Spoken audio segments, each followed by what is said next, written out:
Mari Safwan, Aisyah tunggu lama situ, dia tertidur.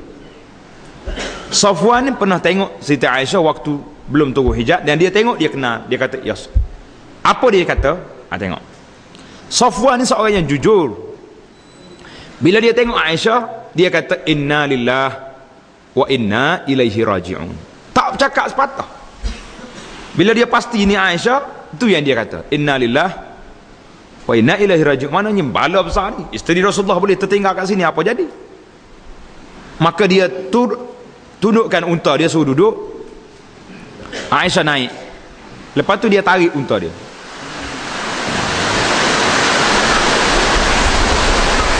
Rahmat turun tak? Ni dia panggil rahmat turun, hujan.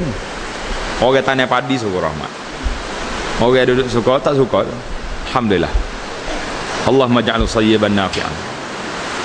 Minta Allah jadikan dia hujan rahmat yang turun. Jadi bila jalanlah Safwan dengan Aisyah, bawa dia duduk, tarik unta dia, tak naik. Aisyah terus pergi sampai di tempat dekat dengan Madinah. Golongan munafikin dia tengok, ini cerita munafikin. Ada peluang, ada isu. Dia ada isu, meletup lalu. Buka channel TV mana pun tu selalu cerita ni. Channel sama dia lah. Jangan sebutlah berapa nombor hari ni, marah orang. Buka channel mana, munafikin cakap. Oh, dia kata Safwan buat benda tak baik dengan Aisyah. Habis cerita. Aisyah tak tahu apa. Maka bergegak gembita peristiwa ni, bis tu berising sampai orang tak tahu ke mana. Takdir Allah Subhanahu Wa Taala, Tuhan nak uji Nabi, nak angkat darjah Aisyah, sehingga kita boleh hingga dirakamkan peristiwa ini di dalam Al-Quranul Karim. Maka wahyu lambat turun. Wahyu tak turun, sebulan tak turun. Kalau turun wahyu, cerita Aisyah ni baik, selesai masalah. Tapi wahyu tak turun, yang menyebabkan Nabi kita tertunggu-tunggu, orang Islam ternanti-nanti apa jawapan sebenar. Jadi timbul panjanglah cerita, ana pun tak nak cerita panjang. Kalau nak baca cerita ni, Hadisul Ifki, boleh buka dalam laman Abu Anas, web Abu Anas. Ana cerita panjang kat situ peristiwa yang berlaku kepada Aisyah, dan Nabi sallallahu alaihi wasallam ni sebagai pengajaran besar kepada pendakwah. Para pendakwah kena hati-hati, orang sentiasa tengok pada kita, orang duk attack kita apa nak buat. Maka apa jadi? Sebulan tak turun wahyu, tiba-tiba marilah wahyu membebaskan Aisyah. Tuan-tuan boleh baca cerita ini dalam surah An-Nur ayat 11 sehingga ayat 18. Dalam surah An-Nur ayat 11 sehingga ayat 18, iaitulah bermula daripada innal ladzina ja'u bil ifki usbatum minkum la tahsabu syarran lakum sampai ke akhir. Panjanglah cerita ini. Di antara ayat ini yang saya nak suruh tuan-tuan tengok sangat dalam ayat ini, iaitulah ayat istalaqawnahu bi alsinatikum wa taquluna bi afwahikum ma laysa lakum bi ilm wa tahsabunahu hayyinan wa huwa indallahi azim. Istalaqawnahu bi alsinatikum, ketika mu bawa berita, mu dengar cerita, bawa, sedangkan mu tak tahu apa yang berlaku. Ma laysa lakum bi ilmun, kamu tak tahu, tak ada ilmu pun tentang ini. Wa tahsabunahu hayyinan wa huwa indallahi azim, kamu sangka benda ni kecil, sedangkan dia di sisi Allah adalah satu benda yang cukup besar. Ingat, bawa berita palsu ni besar. Bawa cerita-cerita yang kita tak pasti, besar. Hari ni masyarakat kita, negara kita ini, dalam negara Islam Malaysia ini, cerita palsu menjadi mainan.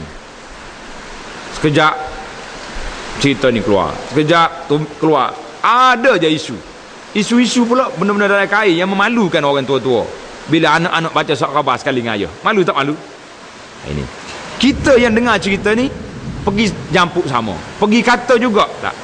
Jangan ambil sifat orang munafikin yang sedemikian. Baiklah, itu cerita Hadisul Ifki yang berlaku di dalam sejarah umat Islam ini, telah dirakamkan oleh Rasulullah Subhanahu Wa Taala dalam Al-Quran Al-Karim. Kita pergi pula kepada tajuk Contoh tadi Hifki secara ringkas, mengingat bencana yang ditimbulkan oleh sifat munafikin dan golongan munafikin dalam saf Islam ini, maka ayat-ayat Al-Quran Al-Karim menghuraikan dengan terperinci akan sifat-sifat atau petanda hipokrit dan sifat-sifat golongan munafikin. Tujuannya untuk apa? Untuk mendedahkan hakikat mereka, di samping mengajak kaum muslimin supaya dapat berhati-hati menghadapi mereka. Tuan-tuan boleh tanda fakta. Di awal surah Al-Baqarah, Alif Lam Mim. Bismillahirrahmanirrahim. Alif Lam Mim. Zalikal kitabu la raiba fihi hudal muttaqin alladzina yu'minuna bil ghaib wa yuqimuna as-salata mimma razaqnahum yunfiqun. Berapa ayat Allah sebut di sini sifat orang mukmin, bermula daripada ayat yang ketiga, 4, yang kelima. 3 ayat. Orang mukmin Tuhan sebut 3 ayat. Ayat 3, ayat 4, ayat 5. Kemudian diikuti dengan ayat 6, innal ladzina kafaru sawa'un 'alaihim a anzartahum am lam tunzirhum la yu'minun. Berapa ayat? 2 ayat. 6, 7. Bila mari wa minan nasi man yaqulu amanna billah wa bil yaumil akhir wa ma hum bimu'minin.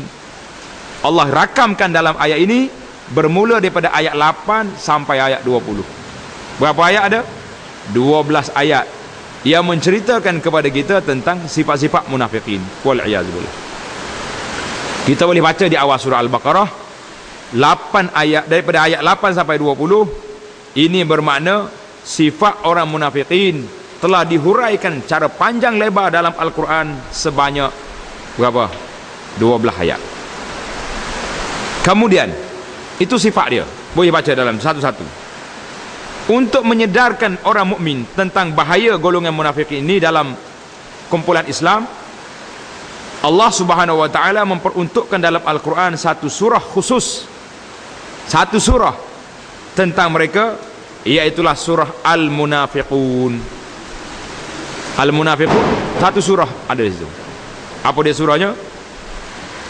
Iza ja'akal munafiquna qalu nashhadu innaka la rasulullah. Ini panjanglah. Tuan-tuan boleh baca satu surah dalam surah Al-Munafiqun. Surah Al-Munafiqun dirakamkan cerita-cerita mereka daripada ayat 1 hingga ayat 11. Sejarah telah membuktikan tentang bahaya golongan ini terhadap gerakan Islam di dalam menimbulkan fitnah dan krisis. Kerja dianya buat fitnah, buat perbalahan sama kita. Gerakan Islam tentu tidak akan menemui pukulan yang hebat. Pekerja-pekerja aktivisnya tentu tidak terseksa dengan parah oleh para penguasa yang kejam, kalaulah tidak kerana adanya segelintir golongan munafikin yang menjual diri dan maruah kepada syaitan, atau kalaulah tidak kerana adanya pembelok yang didorong oleh rasa takut atau mudah dibeli. Tengok, dalam seorang Islam ada lompat sana sini, dapat duit sikit lompat, dapat abuan sikit buka rahsia orang Islam sendiri. Ini cerita munafikin. Mereka menjual ayat-ayat Al-Quran dengan harga yang murah. Alangkah buruknya penjual seperti itu. Allah firman dalam ayat Al-Quran, wa minan nas man yaqulu amanna billah fa iza uziya billahi ja'ala fitnatan nasi ka'azabillah, dalam surah Al-Ankabut ayat 10 hingga 11. Ayat-ayat ini sebagai saksi kepada peristiwa golongan ini. Kemudian gerakan Islam yang teguh menghadapi segala tipu muslihat musuh-musuh Islam dari timur atau barat mungkin dapat digugat atau diruntuhkan oleh cakap-cakap orang-orang munafikin yang memutarkan lidah, mengembangkan fitnah dalam lingkungan jamaah, samalah seperti orang yang berlaku dalam peringkat-peringkat sejarah di zaman silam. Mereka berjaya mengobarkan fitnah permusuhan, mencetuskan pertarungan antara orang-orang perseorangan dalam jemaah. Sekejap timbul klik ni, oh ni ada saja, asyik duduk pelaga saja. Pasal itulah kita yang duduk dalam jamaah Islam, yang duduk dalam kerja untuk Islam, jangan mudah dengar orang kata. Ni puak ni. Tak usah puak. Puak kita ni siapa? Islam. Tak satu cerita. Kita jangan jadi macam orang Yahudi. Kita anggap, Tuhan sebut dalam Quran sifat Yahudi, tahsabuhum jami'an wa qulubuhum syatta. Kamu sangka mereka bersatu, tapi hati dia pecah. Kita tak nak sifat-sifat ini masuk dalam kumpulan Islam yang menyebabkan kita duduk sekali di bawah panji Islam, tapi hati berpecah, masing-masing tuduh menuduh, masing-masing buat itu tadi. Demikian para pendakwah kadang-kala mendapat cubaan Allah Subhanahu wa taala, Allah mewujudkan sekitar mereka orang-orang munafikin. Tengok, orang munafik ni Tuhan buat mari, apa kerja dia? Ia membawa khabar-khabar angin. Kerja dia khabar angin. Kejap-kejap timbul isu. Tanya orang tak tahu pun. Yang jadi masalah kita hari ni, bala akhir zaman ini, kita sama-sama kawan.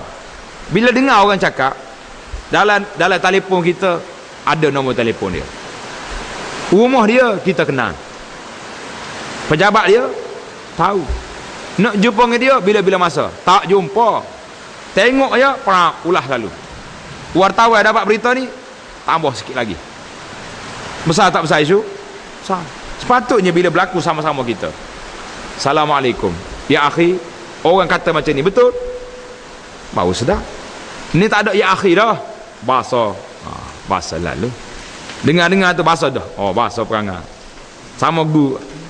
Walahnya orang yang bawa berita siapa? Golongan-golongan munafikin yang bawa nak pecahkan persatuan kita. Kadang-kala mereka dicuba oleh perbuatan munafik yang mencemarkan nama baik. Tengok, amanah, martabat, kejujuran, ilmu dan agama mereka.